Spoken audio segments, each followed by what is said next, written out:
Awesome. So one of the first barriers that my team realized we were facing were the hospital visit restrictions at the beginning of the pandemic. Prior to COVID, we had been meeting with our clients face-to-face for intakes in that first meeting and really looking them in the eye, shaking their hand, and letting them know how we'd be supporting them. But doing it over the phone was a little less personal and harder to build that trust. So one of our concerns was whether or not we'd be able to engage our women fully. Also, a lot of our unsheltered women who are unsheltered, they don't have phones, and so it's difficult to reach out to them after they've been discharged. So with those two factors playing a part, it was really important for us to sort of level up in our collaboration and communication with Yale staff and community providers. When I think of one client in particular, I'll call her Tiffany for the sake of the story. She was referred to us at the hospital. We did her intake over the phone, and I knew she'd be returning to an encampment. She was living in New Haven. She was living in a tent. She said she wouldn't feel safe being in a shelter because of past trauma, so that's where she felt safe to be.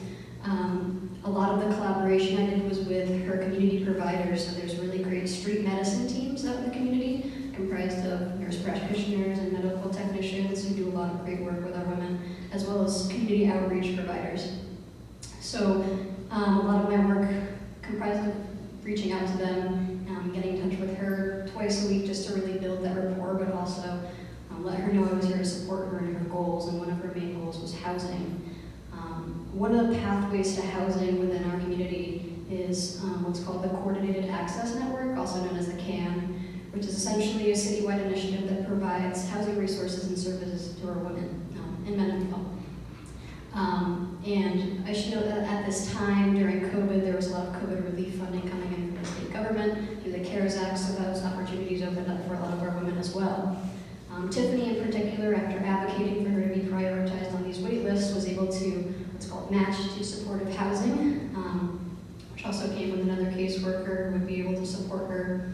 And she was very ecstatic to receive housing, but it was also a scary time to transition from living on the street to transition to having her own place to maintain, responsibility of paying bills, and just a time during uncertainty.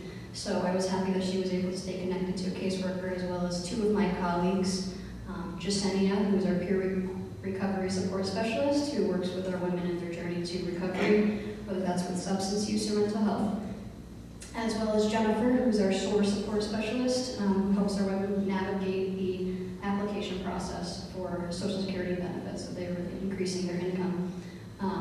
So she was able to stay connected to them, and she's working towards continued support. So that's one example of that can illustrate how we've been navigating the work with our women during the pandemic.